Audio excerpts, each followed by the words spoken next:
This is Fortress on a Hill. Thank you for joining us. I'm Henry. And I'm Danny. We're here to tear apart recent stories about our nation's armed forces and our veterans. We hope you'll take a critical look at what's happening with our military, and we hope you enjoy the show. Now, let's get started.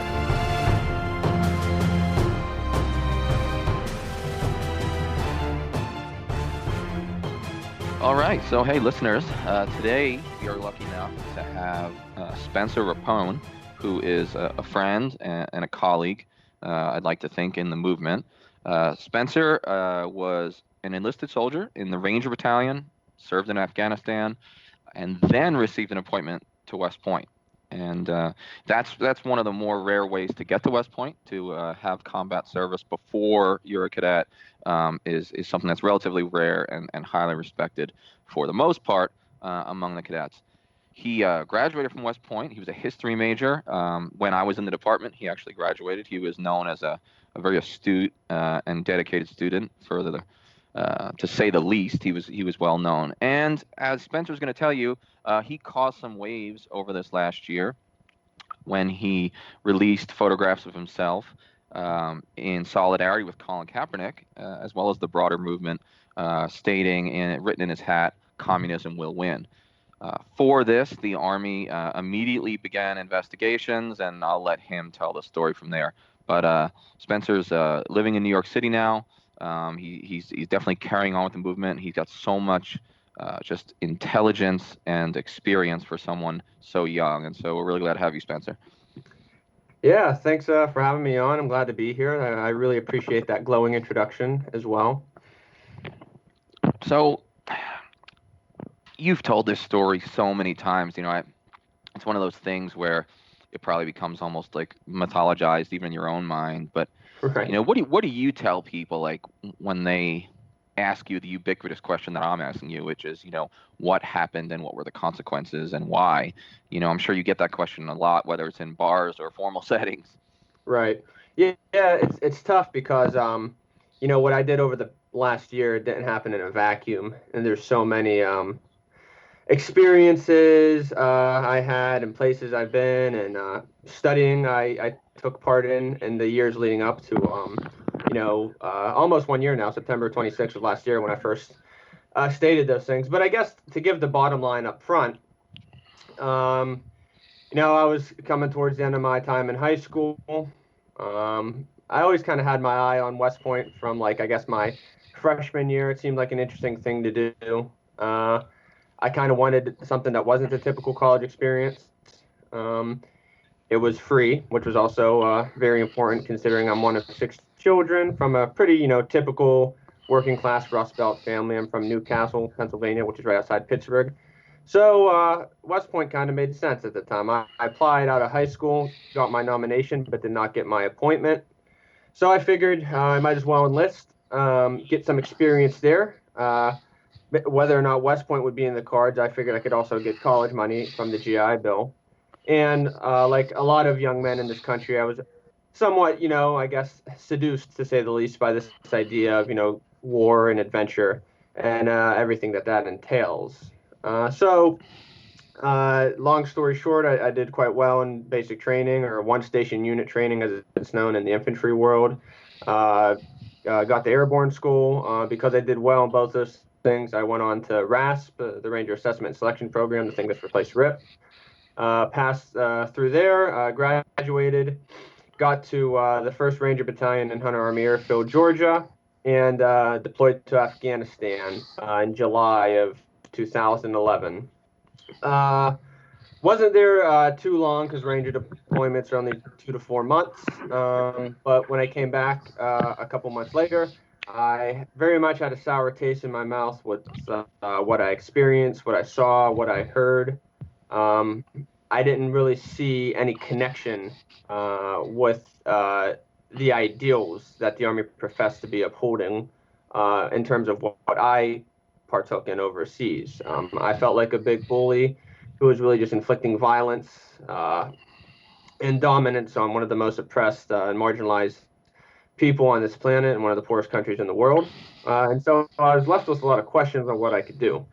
But at that time, there was still a part of me that was clinging to, these ideals. And I thought, well, hey, maybe, I always wanted to go to West Point the past few years. Maybe pursuing the officer route would provide me an opportunity to change things from the inside, as the old adage goes. Well, I applied to West Point, got my appointment this time. Got there in July of 2012, and it didn't take me too long to realize it was kind of more of the same. There was this veneer of academia and somewhat thing of a like an intellectual environment, I guess you could say, that was accommodating to me, and that kind of allowed me to navigate a lot of the more other nonsensical aspects of West Point, especially as a plebe. But as the years went by there, I kind of started to realize this was far more structural than a few, bad actors or poor leaders that I had while at the Ranger Battalion. And, I was, as you said, a history major, and I studied the history of the Middle East in particular.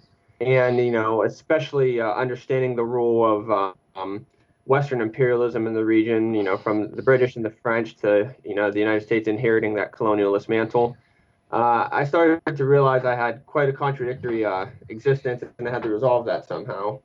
And I also was radicalizing in the political realm as well, just in terms of my historical knowledge. So all of that together, by the time affirmation came around, I was kind of stuck because I didn't want to, leave West Point and then possibly get thrown back to the enlisted ranks. And there was also a part of me that thought, hey, maybe I could still change things within my small area of influence. So I finished it out. My senior year, my first year, I kind of ran into some trouble, as you're aware, Danny. But Right. I made it through, graduated, and I was just trying to hit the ground running and Fort Benning and Bullock. And when I got there, though, this was in the midst of the 2016 election. So in the back of my mind, there was definitely some social and political forces at work. I knew that would lead to me having to make a major decision soon if I was authentic in my political and philosophical beliefs. And so when Trump got elected in November of 2016, that for me was, although President Obama, Bush, Clinton before him, all of them upheld U.S. imperialism and pretty much had on the macro the same foreign policy agenda and so on. But for me, Trump marked a particular political moment or shift, you should say. And I was like, I needed to, find some method or some manner of resisting that I think would make an impact. And it took me a while to figure out what that would be. But when Colin Kaepernick initially began his protest in 2016, I was very supportive. And then when he essentially, got blacklisted and wasn't able to compete, lost his career, and he really lost everything in terms of his professional life for speaking truth to power. In the fall of 2017, and Trump's talking about it now, another right-wing politicians, I felt, well, maybe I could do my small part. So I posted those images of me from graduation with, the hashtag veteran for Kaepernick. And from there, things snowballed, as you said. I was under investigation for several months. I tried to resign my commission in February of this year, actually, with the caveat that I received nothing less than a general under honorable conditions. I wasn't even asking for an honorable, I just wanted a general, but they kicked it back in April and told me I could either choose a board of inquiry or submit my unqualified resignation. So I decided to resign my commission in June of this year, and here I am now.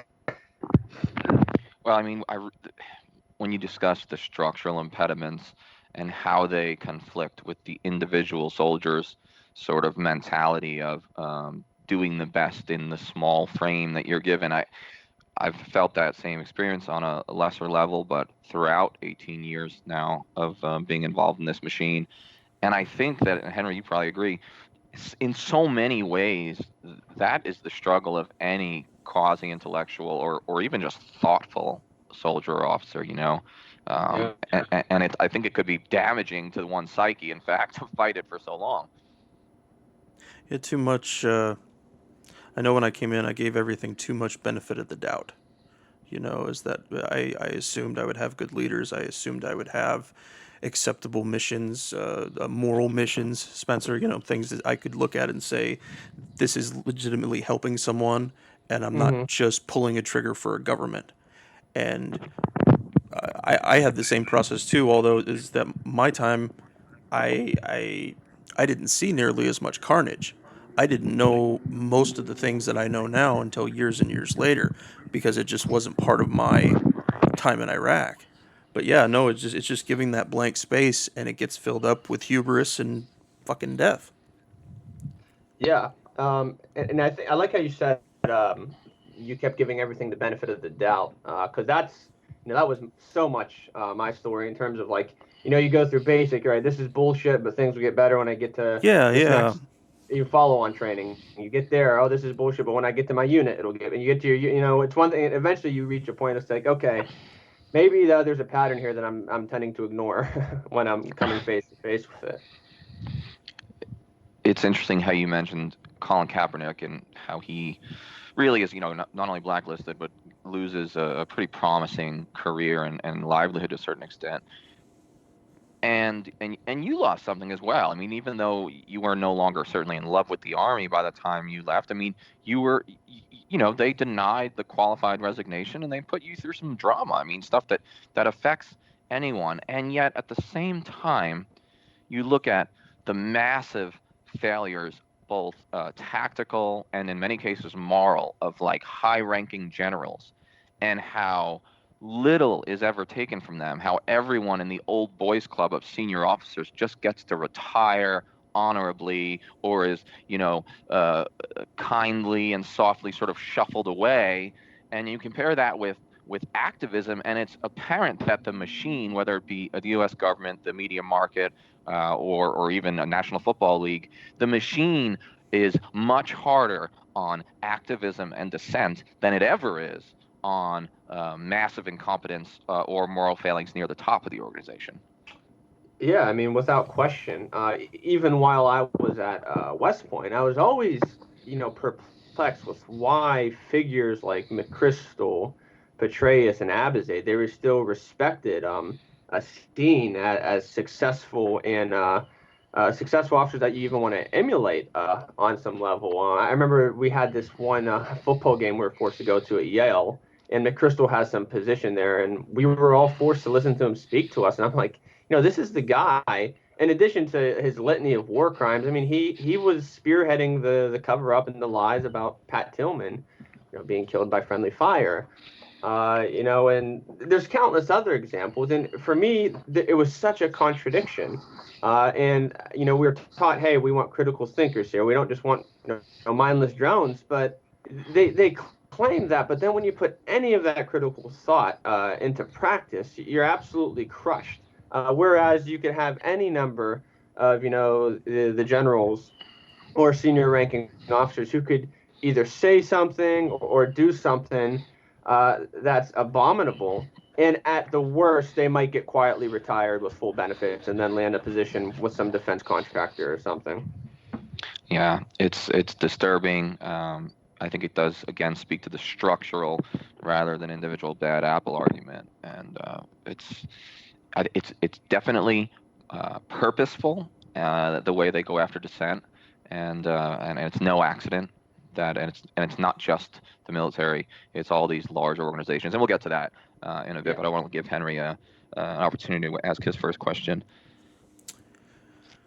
So, in reading about you online, I saw that you come from a multi-generation military family, just like I do.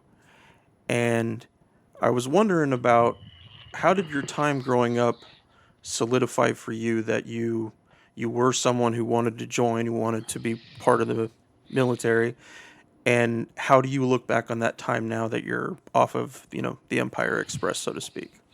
Yeah. Well, I wouldn't really characterize my family as multi-generational, because for me that engenders like a certain, I guess, like patronage or officers or something. I did have one of my grandfathers fought in World War II, was in the Battle of Luzon in the Philippines. My other grandfather was a Marine in Korea in the early 50s. But aside from that, I really don't have much of a military family. I had an uncle who was in the Air Force during Vietnam, but other than that, it really outside of that, there wasn't a military presence. But that little bit of service time that my grandparents had and some other extended relatives, even though my family politically was, I guess you could call like Labor Democrat, I guess would characterize them most effectively. There's always this veneer of patriotism. My grandpa would always go to the Veterans Day parade. You go to the Memorial Day event, things of that nature. So from a young age, we were told to, respect the flag and all this stuff.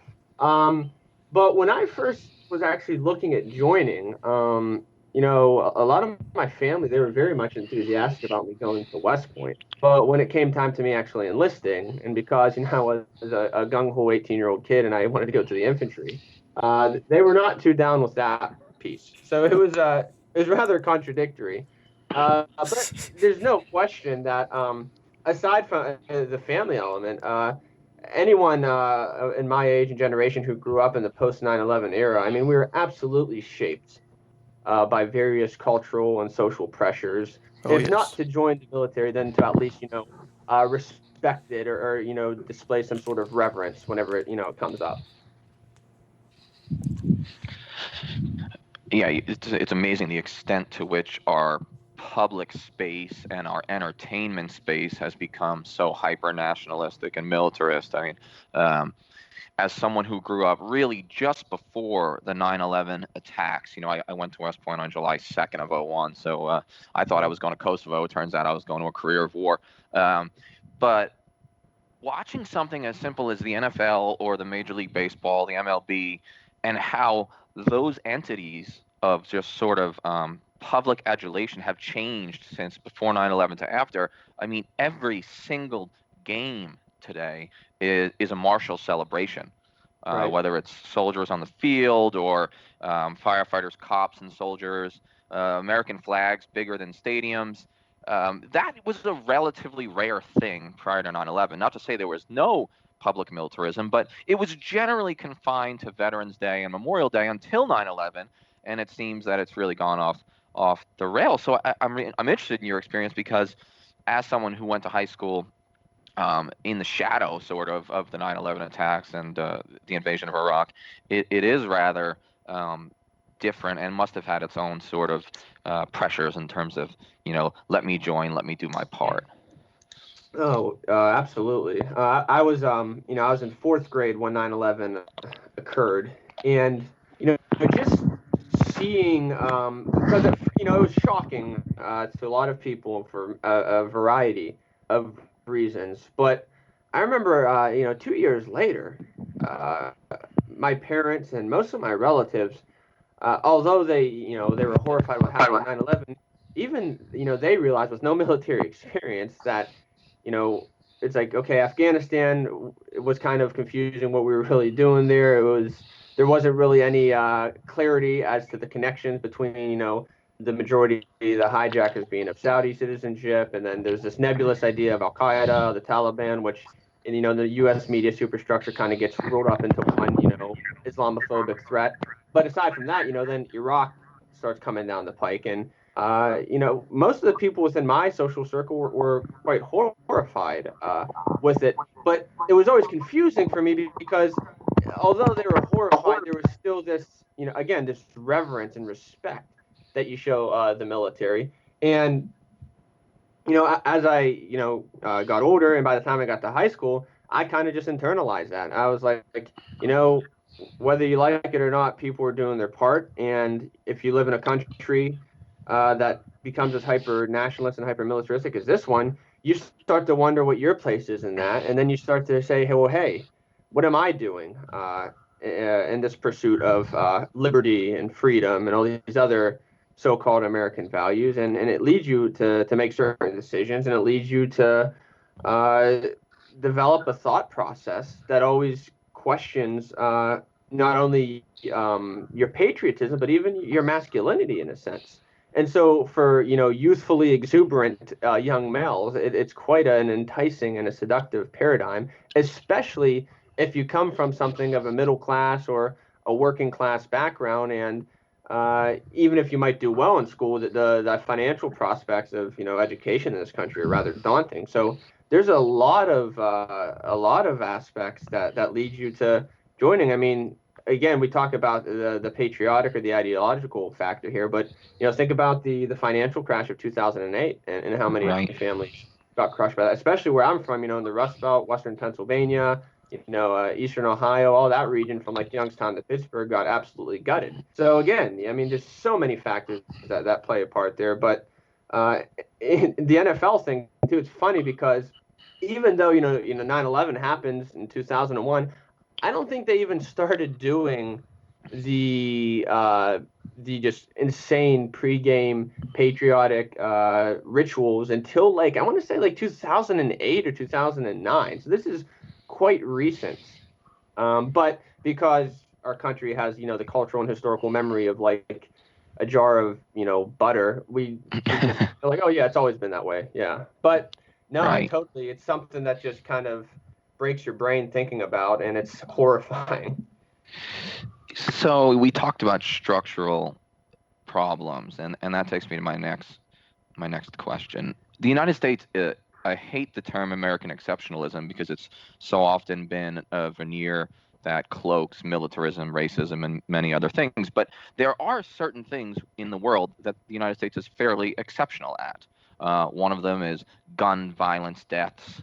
Another one is having a higher infant death rate than almost every other modern country. So there's some really difficult ones. But two things that are certain that the United States does more than anyone else is number one, basing and militarism around the world. No other country is even close to how many foreign military bases we have, so that kind of cloaks militarism. And the second one is hypercapitalism.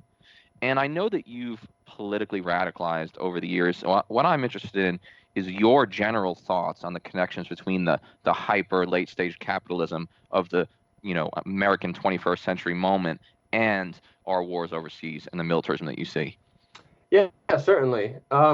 So for me, when I was trying to understand, my own experiences, it started from analyzing things at the tactical level or the personal level, and I was like, okay, what was my role over there? And I was like, okay, I was part of a machine gun squad, tied to a platoon, tied to a company battalion, and so on. And I was like, okay, so what on the macro level are we doing here? And I'm like, so we were told that we're fighting these elements of this terrorist network known as the Haqqani, and they are an imminent threat to America.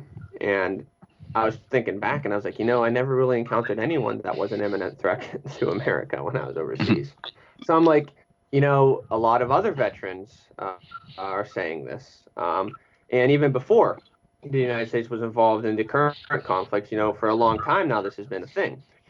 And so I started to study political economy more intently. I consulted the forbidden texts of Marx and Lenin and others. And also, though, I read Stan Goff, who is an Army veteran of over 20 years, who pretty much did everything you can in the special operations universe. And he talked about his time in Haiti and other places. And it comes to a point when I recognized, my own analysis was that the United States, in particular, in the pursuit of these capitalist schools, they're seeking to expand their hegemony because wars, such as they are in Afghanistan, Iraq, creeping into Syria and across, Africa right now, and then bases all over the world, it's very much profitable for a particular class of people. And so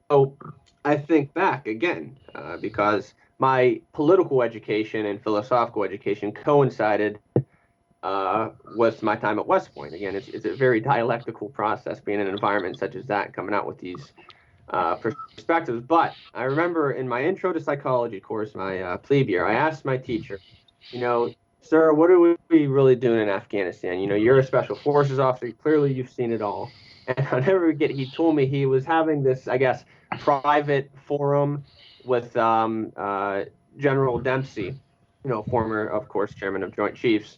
And someone asked him that question, and he said, to be honest, I really can't answer that for you. And I was just like So you're telling me the highest general in the land doesn't have any semblance of a strategic goal in terms of what the United States Army and the rest of the military is doing there. And so you start to realize that the so-called power elite, even the generals, they're complicit. But really, this isn't just one or two bad people that you could vote out of office, or sweep the down ballot elections and maybe things will change. Which, while that might be important, this is a structural phenomenon. Okay, it's beyond any one or two people. And what we have here is a system that operates off of the profit motive. And in many ways, it's a death drive of sorts. And the reason why capitalism is perpetually in crisis is because it seeks out to profit over anything else. And so, whether that's housing speculation or whether that's endless war, they're directly related and part of that profit making process. And so, in terms of late stage capitalism in the United States, places like Afghanistan and Iraq, to have them involved in this endless war is very profitable for companies such as Raytheon or Boeing or Lockheed Martin. And then you start to see, oh, maybe that's the reason why a lot of former generals and high ranking officers get a seat at the table with a lot of these companies, because it's a very profitable business war. And again, this isn't exactly a groundbreaking analysis. The classic thing historians always do is say, this is either something that's really old that you're saying is new, or this is something new that you're saying is really old. But Smedley Butler articulated this nearly 100 years ago. But there is I guess, specifically for our time, though, there is a rather hyper-intensified version of it. And with what's happening to the environment and, climate change, it's far more daunting than it ever has been. But this is just, the same game with a 21st century flair, if you will.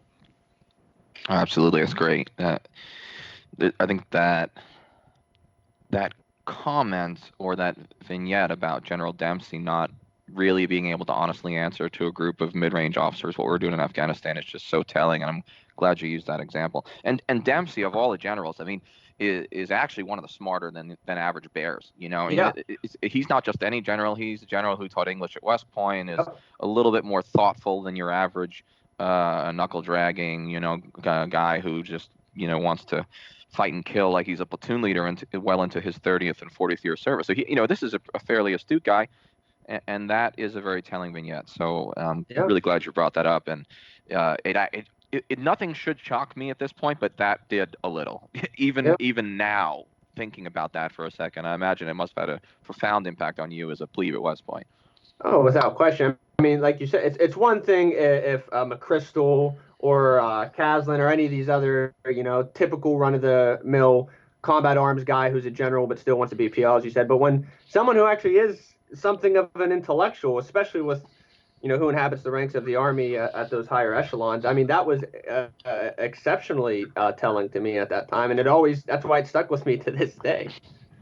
So, I wanted to talk a little bit about just left-leaning veterans, left-leaning service members. Mm-hmm. I feel like that we get so much pushback when we're in service, and out of service too. But when we're actually in service, I think it's the worst. And despite all the services screeching about not interfering with personal beliefs, Yeah.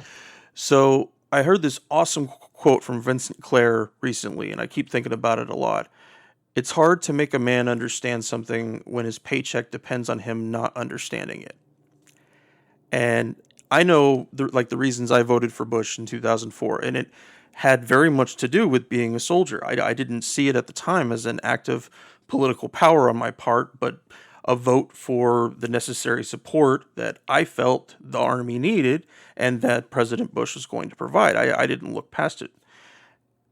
How do we get service members and veterans to look past it, to see the reality of our dominance around the globe, past any self-serving need to protect what they may consider to be a job, which the three of us now recognize as being an active cog in an endless war machine?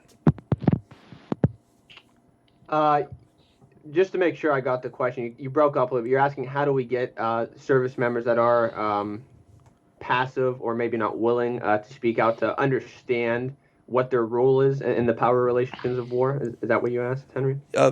Yes, and how do we distill that education? Is that Okay. we're talking about like the patriotism with the NFL and everything, and the Mm-hmm. layers upon layers of subterfuge that an ordinary person who has no military experience would have to drag through. But I'm thinking about our brothers and sisters that lived all this stuff, and now they've gone Yeah. on to other things in their lives, and it's not an issue for them. Okay. So I think when it comes to, like you said, instilling that education and having someone come to that moment of consciousness, it's difficult. One, because of all the pressures around them, and two, because they themselves partake in that and maybe even pressuring others. And unfortunately, you can't force anyone to come to a conclusion. They had to make it on their own. Oh But yeah. I think for me, educating people and having these moments of understanding happens on the molecular level. Right now, in the United States, we are not in a revolutionary situation. It's not like 74 in Portugal. It's not like 1917 in Russia. We have a long way to go before there's any radical sweeping moment. And I don't believe in any types of teleology, so there's no telling when it might happen. It might happen tomorrow, it might happen in 100 years. But I think if, again, you interact with people on that molecular level, you open up space for that dialogue and that critical thought. From my own experiences, when I was at West Point, me and a couple of my other cohorts in the history department and other sympathetic cadets, we had some interest in socialist politics and leftist thinkers and philosophy. And so we would have our own little reading groups. We try to make time for that. We'd meet and we discuss and we debate. And it's by no means was it a sanctioned club or anything, but we organized it, like I said, molecularly. And when I say that, I mean one to one, and then others come and join you, and by word of mouth, eventually you have something that spreads and turns into a small collective of sorts. And then even when we graduated and we were all scattered across the country, whether we had various branches assigned to us or it was because we we're at different posts, we still would make time at least every 2 to 3 weeks to meet and discuss these ideas and these topics. And now, given my experiences and my personality, because that's always a factor too, I think in politics that we sometimes ignore, I'm a little bit more of a, I guess, confrontational and provocative person. So that led to me taking actions in the manner I did. Now, I know there are a lot of soldiers out there, both officer and enlisted, who are very much sympathetic to what I espouse and what we all espouse on some level here. But for them, it might be a bit more difficult. Uh, there's no question that part of why I was able to, I think, have some degree of a platform and success is because, like it or not, in the military, this idea of quote unquote combat experience is a factor, which is stupid, but that offers some sense of legitimacy when you try to speak out. And so for others who might not have that, that might feel that they'll get silenced immediately and not have any sense of legitimacy. I don't think that's true, but again, a lot of people feel that way. We have to, grapple with our existing material conditions. Um, but at the end of the day, I think that if you're in the military right now, there's always a way to resist. That doesn't necessarily mean speaking out. It can mean conscientious objector status, or, it might just mean equipping yourself with a critical mind and just trying to survive and steal what you can and learn what you can while you're in the system and get out on the other side without being too mangled. Because whether you just did basic training, was in for 2 months and got out for some reason, or whether you were in for 20 years, you come out mangled. That's part of it. That's part of the process of getting broken down. But I think that a sense or political education is something that could always happen, no matter how bleak or oppressive the environment might be. And if you have even 1 to 2 people equipped with a critical mind. I truly think that that can win the day. And given that we are starting to see slowly but surely more and more veterans speak out, and I think we're in the early stages of a renewed anti-war movement, I think that that kind of validates my claim there. And of course, maybe in some ways it's too soon to tell, but I truly, again, I truly believe that on the molecular level, having those conversations, instilling that education is what's going to build us the collective power and the consciousness to have a larger mass movement to resist the United States imperialistic war machine. Sounds great, man. Mhm. I have this group that I attend here in the Portland area sometimes called Vet Spar, and Okay. they bring together war vets like us with civilians. Oh, Some excellent. of them are family members who maybe lost somebody or just Hmm. sense the horror and what's going on. There are people that are solvent veterans. The guy named Gary, who's a Vietnam veteran, Yeah. and it's such a great time because you have all these varying opinions who have very little similar experience. Different generations, different ages, and everybody can just put it out there. And I just love to see that like as you mentioned about being on the molecular level, that that's how you get to people. That's how Yeah. you change hearts and minds. I hate that phrase, but it's Absolutely. true. So. You know, Spencer, Henry asked you just about left-leaning veterans in general, and it got me to thinking two things, and one of them is actually just a very short question I think I know the answer to, but we talked 2 or 3 pods ago about how the DoD computer network, which you're very familiar with, Yeah. has firewalls against certain websites for Oh different yeah. reasons. And if you go to one of these evil websites, it'll say blocked, and then it'll even give you a reason. It'll say justification colon or something like that. Hmm. And I write regularly for Tom Dispatch, which is a left-leaning but very, very sort of scholarly, almost more so than the It's normal not mainstream exactly space. Pravda. Yeah. Yeah. Exactly. Yeah, it's very long form, 2,500 word minimum pieces. Anyway, it's blocked now on the DoD network for the first time ever. I've been reading it for 10 years. And the reason that was given, the justification is hate and racism.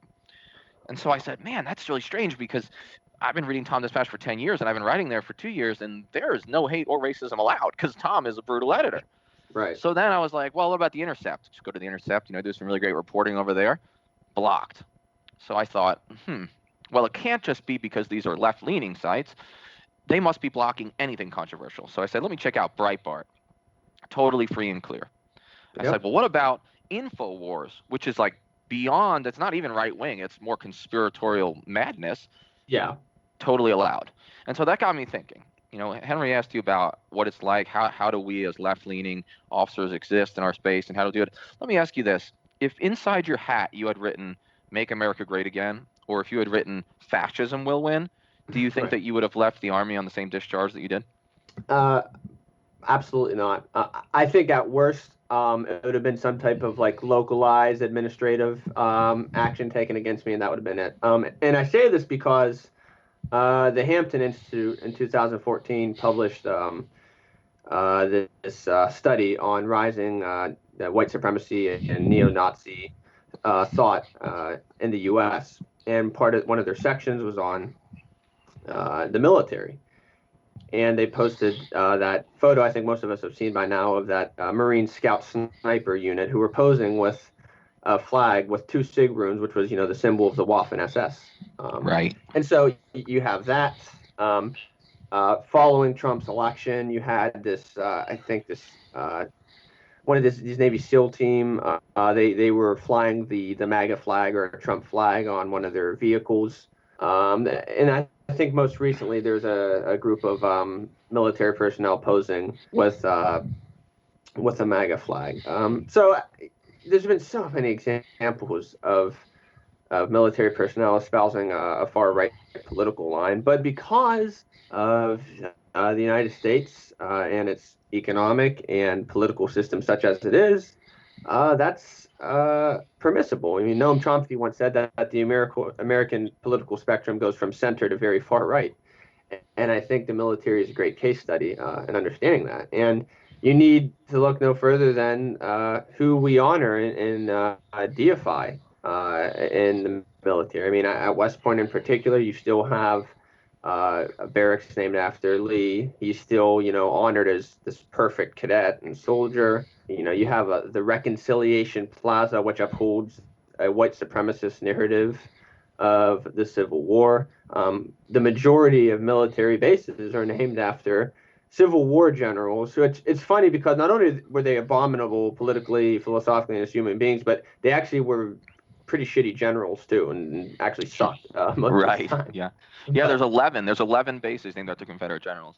yeah, but yeah, I mean, at the end of the day, the military is an environment that fosters a certain type of right-wing political paradigm because the hallmarks of far-right politics, one of the most distinguishing ones is the dehumanization of the other, and from day one in basic combat training, that is instilled in you so that you can effectively, close with, engage, and destroy the enemies of the United States of America. So, if you internalize a lot of those values and a lot of those ideas that makes you a successful soldier, unfortunately, that leads you to the right a lot of times because you don't do any sort of self-reflection or self-interrogation because the moment you start doing that, the moment you start critically grappling with what you were told, what you were taught, and you actually engage in even the smallest level of introspection, you start to see things in a new light.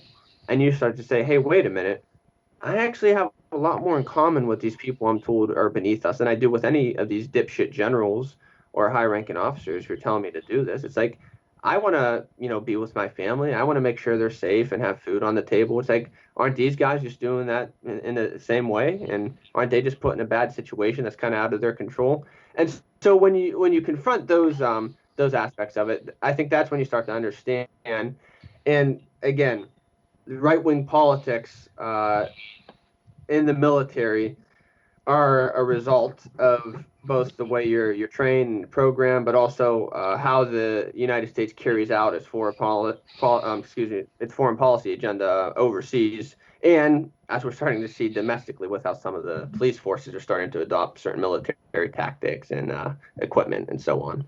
But yeah. Yeah. It's really shocking.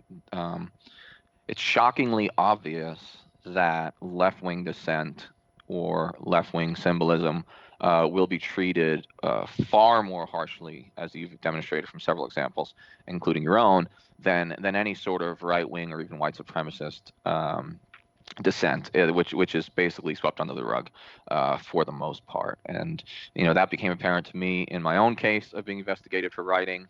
I'm quite certain that if all of my articles were wildly MAGA, pro-Trump, and even further to the right, that I probably would have never been even investigated, let alone Mhm. found to have commit any sort of violation of the ECMJ. So yeah, just I think it's an important question. Your answer is really really interesting, but also disturbing.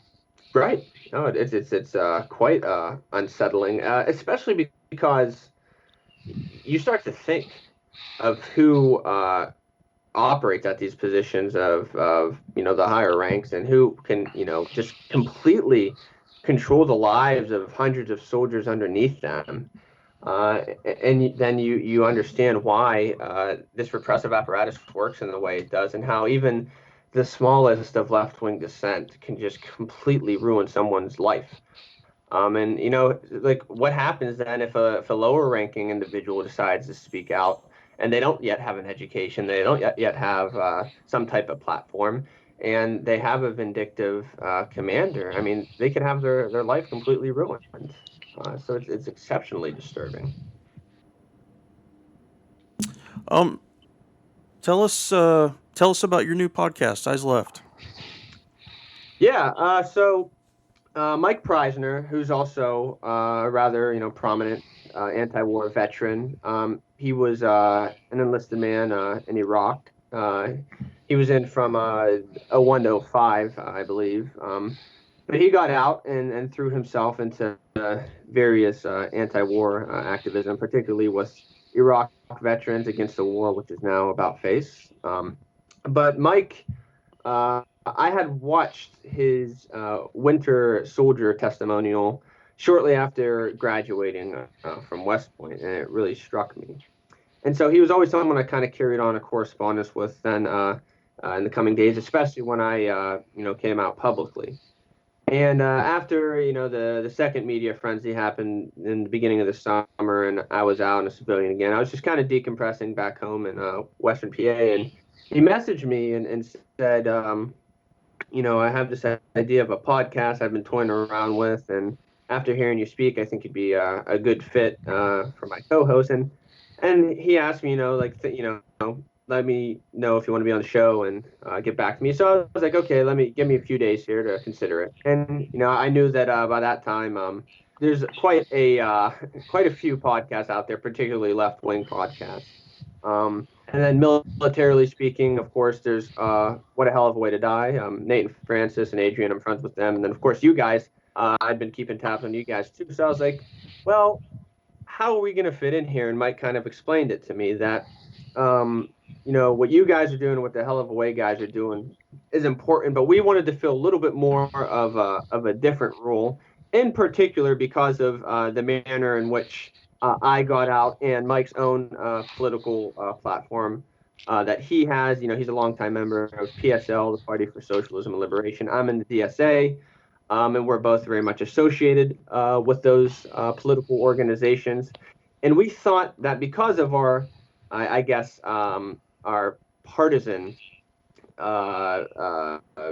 personhood that we inspire, that maybe left wing veterans or left leaning or even just critical veterans or active duty personnel who might be kind of sick of the military process, if we could offer them space and a show that brings light to these experiences, these grievances, but also explains and demonstrates that it is possible to be a dissenter, and it is possible to come out on the other side and have a whole other life that isn't beholden to the repressive functions of the military. And so, one Mike kind of explained that all to me and told me what the ultimate goal was. I was like, absolutely, I'll get on board. And since then, we'll do our own analysis of Afghanistan and such as you guys do, but we'll also interview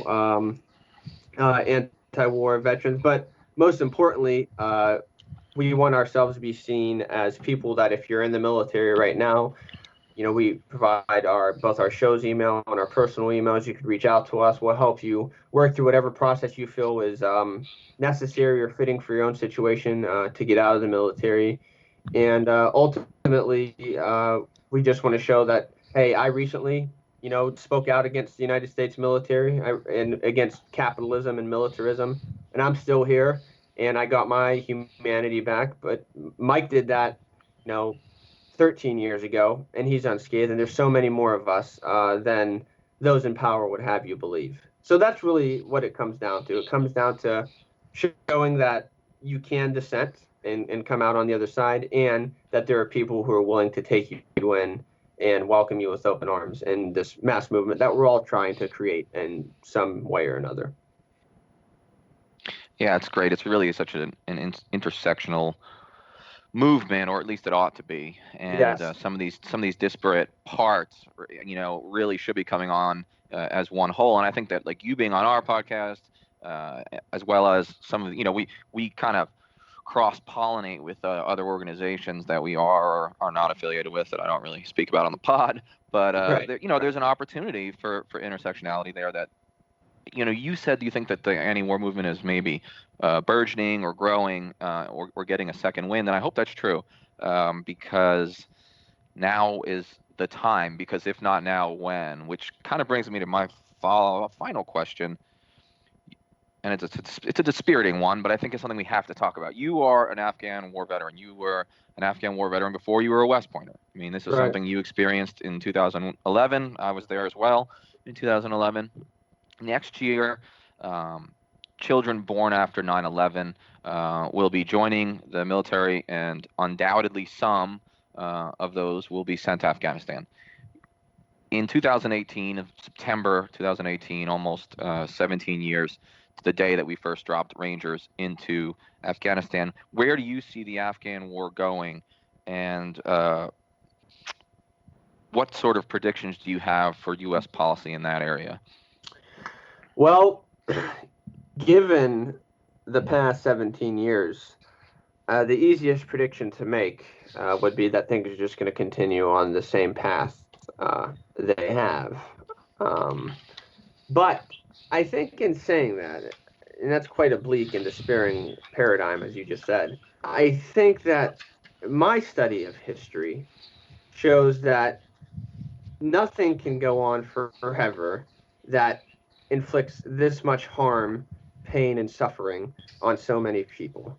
Eventually, something has to break. And that isn't being teleological. It might break in a way that is quite horrifying. And when eventually we hit our next economic crisis, and again, that's always tied to the war business in this country. But when we hit the next crisis point, that might look like, you know, we're all horrified by Trump. But what do we do when a more refined Trump comes down the pike? That's, for me, the more unsettling thought. But in moments such as those, it is up for us on the left to channel that energy and to strike when the iron is hot and carve out a space of resistance that could kind of take back and reclaim the political forces in this country. Afghanistan, I think, is the classic example of imperial hubris. You have a hegemon that has been just absolutely defeated and embarrassed over there, and they have no coherent thought of what's next. But you'll have generals going on TV and giving presentations talking about, how many people, they've killed and how this is somehow winning the war, even though, the Taliban is more entrenched than it ever has been. But I think that eventually, we're going to reach another crisis point of sorts. And again, I think things like Afghanistan and Iraq, they don't exist in a vacuum. All of these economic and socio-political structures are linked together. And I think within the next 5 to 10 years, we're going to have a moment that we on the left either seize or ignore at our own peril. And if we seize it, which I think we can, because we are seeing, like I said, a burgeoning anti-war movement spring up. We're seeing ideas outside the political norm of the last 50 years start to prop up. I think Bernie Sanders is a good example of that. I'm of the persuasion that he's certainly not an avowed socialist like people who are, I guess, more radical might hope, but he still represents something that's exceptionally compelling. He allowed socialism to be part of the discourse again, and it's terrifying some of those in power. And there's even a part of me that thinks he might be more radical than he lets on, but he's just playing the Washington game. But regardless, it's not about any one figure. Because of something like that campaign, you had hundreds of thousands of activists or people who had never been activists before getting into that political process, trying to bring about some sort of social movement to make the lives of the masses better. I'm a member of the DSA. Our membership has surged to 50,000, but so many other organizations have seen an uptick. And outside of organizations, people are frustrated. And again, to tie it all back to Afghanistan, Trump won the election, not because he was a political mastermind, but because the Democratic Party propped up the most, just polarizing, despised candidate they can. They propped up the only person who probably could have lost to Trump. But the reason he won is because of a lack of voter turnout, because of a lack of political enfranchisement. And Afghanistan is this the situation that has just done nothing but cause harm to people in this country, but especially to those who live in Afghanistan. And I think that if the left can coherently grapple with a mass movement that centers anti-imperialism, then we could put a stop to this forever war, as we call it. But for me, what really is going to spearhead that is veterans themselves speaking out, whether active duty or you're out of the military. If we could get enough military personnel of any stripe to speak out against the war, then I think that can truly be a part of a larger mass movement that puts an end to these senseless, horrifically violent conflicts. Yeah, I hope you're right. And I think earlier you mentioned that whether for good or for ill, veterans do carry a certain, you know, level of respect in society, as well as just credibility that might not exist for other people. So I do agree with you with that. I hope the Afghan war ends soon. I don't think it is going to end before its 20th birthday, unfortunately, but you are right that nothing goes on forever, and I hope you're correct about the burgeoning anti-war movement, because, man, I can't imagine a time that it was more apt than today. Yeah, I agree. Henry, you got anything else? Nope, I'm good. I'm out of stuff. Spencer? All right, cool. Yeah, thanks for having me on, guys. Yeah, it's been awesome. Thanks for taking the time. Yeah, if you guys ever want to come on my show, let's set it up. Yeah, let's do it. We'd love to. Yeah, that'd be great. Are you, Danny, you have what, like 60, I know you're on 90 days of like terminal leave, right? Are you where you at right now? Yeah, so technically I'm still like on my way out leave, I guess. And my retirement's been approved, and so long as I don't cause too big of waves, I will leave with some pretty solid benefits, thankfully. Wait. So I'd be glad to come on. As long as I give my disclaimer. Shit, it's funny, like the podcasts that I do and the radio interviews, even some of the TV stuff on low-level TV stuff, but whatever, that never seems to draw any attention. I wonder if it's because we're inside a certain echo chamber and the right doesn't look at our stuff.